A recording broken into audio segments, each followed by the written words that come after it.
welcome to another weekly connection. So here we are again, and today we're going to be with Lord Elmoira and Saint Germain, along with, of course, Lord Kuthumi and Lord Mahé are always hanging out, right, with tea.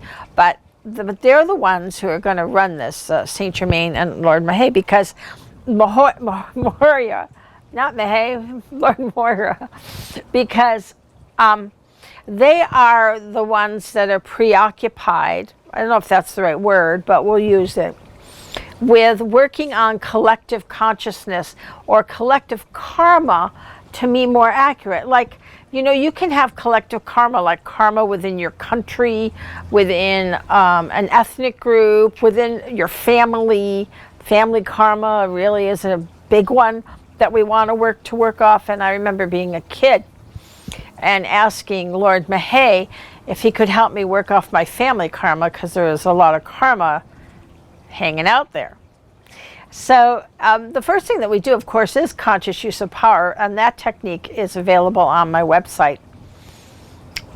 If you go under store and then you go under meditations, it's under there.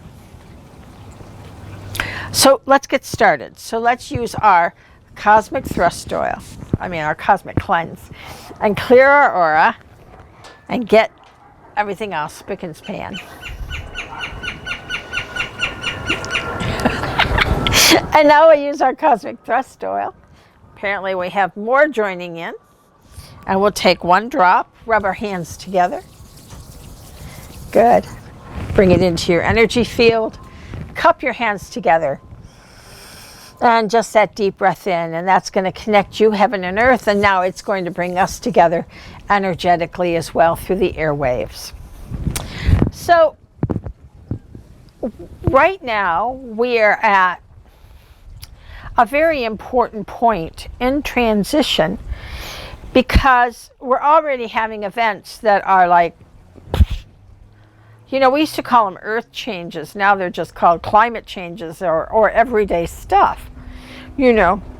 So this weekend there was an earthquake, those of you who don't know, in the Canary Islands. Now this is very, very, very, very, very important for people on the East Coast, because there's a fault line that goes all the way through that island where the volcano is. And if, what was that? And if it had gone off and broken that fissure, it would have caused tsunamis, you know, all through the Atlantic, particularly to the East Coast of the United States. It wasn't that big, so we didn't have that happen. But it is alarming the heck out of the geologists and people at USGS who are wondering what the hell is going on here, because that is the sign. And I remember, so I've been talking about earth changes since I was 10, and I remember that one of the indicators was that if you had an earthquake and volcanic action in the Atlantic Ocean, that things were imminent. Well, now, imminent by celestial terms is not what we call imminent, and that's the first thing you have to know. So we don't mean it's going to happen in the next 30 seconds. We mean it's going to happen fairly soon, within, you know, not too many years. So that's what it means. But what we mean is it's starting. It's starting. And this is good, because it's giving us a bigger window to be able to really work on our consciousness. Now, back in the 70s and the 80s, there were a number of groups that did a lot of research showing that when you meditate and you get a group together, they did it in prisons, where they reduced the violence within the prison, and they did it, if they had 8,000 people meditating within a city, the crime rate went down. Just by those people meditating, doing nothing else. Not thinking about crime, not, you know, trying to keep crime away, just being in the energy.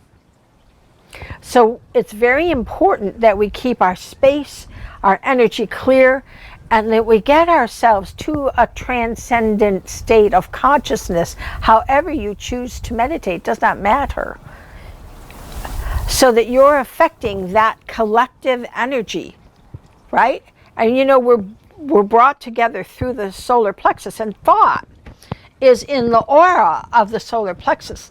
So if I have a thought, I'm affecting your thought just by my having the thought. So we talked about the last couple of weeks about, you know, making sure we get rid of our negative thoughts and how they manifest, and they even manifest these oogie energies that will muck things up. So we really want to focus on, if we want to affect the collective consciousness, that the energy that we're putting out here in that solar plexus area is clean, is positive. I do not have to be 100% clear of my karma in order to transcend, ascend. Ask any Ascended Master, particularly El Morya, who loves to talk about the lives where he screwed up. Thank goodness he does, because it's such a help to us, you know, to let you know that he didn't have, you know, this perfect ascendance and then voila, you know, that he went through some stuff and did some stuff that, you know, you might judge him for. But by working on that conscious level, by working in the collective, and by working on his own karma, he was able to clear it. So it's like this, it's a scale, you know? And it's like you just want, right, your good karma to be greater than your bad karma, right? So you just want that good stuff to be controlling everything, so that the bad karma dissipates. It's outweighed by your good karma, and you don't have to be perfect. And you know, we've all screwed up, so it's not like you can be perfect, you know. It's not the game here. You know, I was saying to Pat this morning at breakfast, being in a body on Earth is a weird gig. It's just a strange job. You know, but here we are doing it, and we are here on Earth, and we are transcending. So it's very, very important that you're aware of this energy in the solar plexus. And then when you sit and you do whatever it is that you do to transcend the mind, I don't care how you do it. You can listen to guided meditations. You can do whatever it is to get you in that state. Listening to certain kinds of music, you know, whatever it is, or meditation techniques that you learned, or using conscious use of power, using the orbital breath that we teach here with the empathic shield. All of those things, if you do them and you bring yourself to that place, even if your mind shuts off for 3 seconds and then goes, it's okay. It's fine. The other thing people ask me is, what if I fall asleep? I'm like, good, go to sleep. And then get up and meditate a little bit more. Because a lot of times, if you have such fatigue or you're releasing energies, you will fall asleep. So it's not your job to decide what is good or bad when you sit down to meditate. It's your job to sit down to meditate. That's all. And we have great days and we have not great days. And we don't talk about the good days or the bad days. They're just days, you know. So when we're wanting to dissolve within our own karma, because we're connected to this collective karma on the planet, right? Planetary karma, country karma, family karma, right? We want to focus on putting positive energy and positive thoughts into the collective consciousness.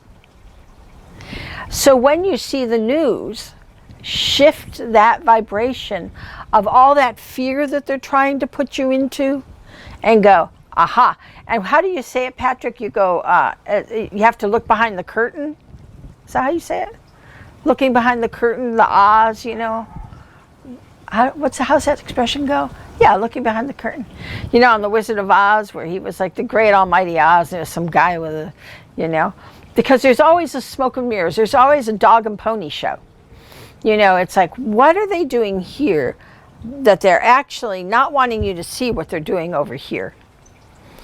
Because once you expose that to your conscious mind, then your conscious mind is able to block it. and recognize it. Subliminal. Yeah. Right. Because you're able to see subliminally what they're doing. And that's what you want to do. So I actually enjoy watching the news because I like to see what the dog and pony show is. I like to see what the smoke and mirrors is. You know, I want to see what game they're playing. And like, okay, what did that mean and why did they do that?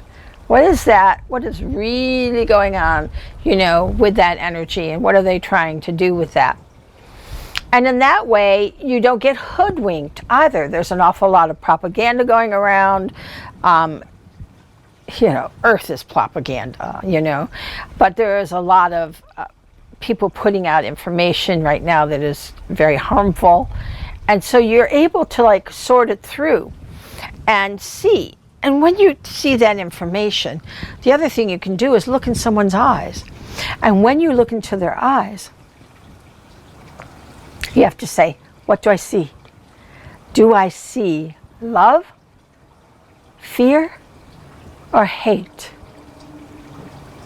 If you see fear or hate, then that person has an agenda, and it's not your agenda. It's not for you. You want to look for that love. So now you say, okay, that's person coming from an agenda of fear or hate. So now I need to shift that perspective of what they just said to love. This is our job as the light seeds, to shift everything that's being said to love. And even if you can't meditate and your mind goes crazy, zooey, that's not the end of the world for you. This is even more important, that you shift that negative vibration that's being put out there as the light seed that you are. Wearing your empathic shield and being that tether of light. So it's very important that you learn to see through this illusion. You can't go, oh yeah, they're blah, blah, blah, blah, blah, blah, blah. No, you just got hoodwinked. You know, if you have a zealous reaction to something, I don't care what it is. Like right now you have the vaxxers and the anti-vaxxers and all that stuff. You know, if you're having a vehement reaction, now why are they so wrong? Then you're caught in a delusion. Whether or not what you're saying is right or wrong doesn't matter. What matters is you're being hoodwinked in a delusion by fear, by anger, and that it's your job to bring that back into the collective consciousness through love. Because when we come from that place of love, we don't react with that kind of emotion. T's favorite expression, true compassion doesn't care. He means that when I'm truly compassionate, I don't have an opinion. I understand. I honor. I have an opinion of whether you're right or wrong, but that doesn't even matter to me. I'm not reacting from that emotion. I'm coming from compassion. And from that compassion, we affect the collective consciousness. And we affect all of our collective karma. Because we are still in 3D bodies that are karmically driven. So let's whack it. Let's do it. So let's visualize that light. That yummy, yummy, yummy gold light, thick, viscous, honey-like light that sticks every cell, every pore, every part of your being and just comes right down and out your feet into the earth, to the mother.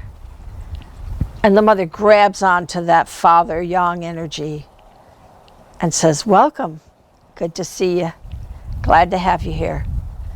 And then brings it up your back with an essence of herself in it, with that nurturing love yin energy. And now connects it again at source, and it comes around. And just let it orbit, and just bring it around. And even if you just focus on bringing this light around you every day, you're getting yourself stronger to be able to handle all of the crazy stuff that's going on, whether it's from Earth or from manipulation. It doesn't matter. So we let that light come down, and now we bring it up the back of our back, and we let it shower out the top of our head like a waterfall. And we fill our aura with it. So the root aura first, which is all genetic behavior, all of those old 3D characteristics, and we do that. We fill that aura. And then we bring it out into the sacral aura, Kutumi's favorite, where we blast that to move out all of those tribal beliefs and limited thought patterns that have been driving humanity for so long. And we shift those to love choices. Choice is important in raising consciousness. Suppression is designed to not raise consciousness. So we always want to move that to shift our consciousness. And then the solar plexus, where we radiate out light, positive thoughts through that light, through the grid, so that we can affect everyone. And a lot of people are having a hard time right now. So we want to help by being the light. And then into your heart, where we show that light. We be that light. 24/7, all the time. If something pushes your button, send yourself some love and move through it. Because you want your throat aura to always be love. You always want every part of you to just ooze that love, kindness, compassion. And your third eye shows people how you know you are that light seed. You know you are here to help and to change the planet and help humanity get through this time. Because you wear your crown with honor. And we love our work. So wear that light 24/7 and radiate it out as far as you need to radiate it out to not get cranky. And if people start pulling on your energy too much, you need to rejuice it up. It means you're out of juice. And that gold light is the juice that helps you, that gives you the stamina to get through whatever you need to get through and to help others as well. So wear that light as full and as clear as you can. I wear a good 18 inches. I can have like 80, 90, maybe 100 or so on my aura at a time. They don't bother me in the least. I'm happy to be the juice bar, to help us on our journey. So this is your job as a light seed, to affect the collective karma of the planet through your aura, through your thoughts. So let's keep going. We're doing a good job. And the more you do it and the more you get used to wearing that tether, the better and better it gets. So I will see you next week. I love you all. Be sure to like me and all that stuff. I love you. Bye-bye.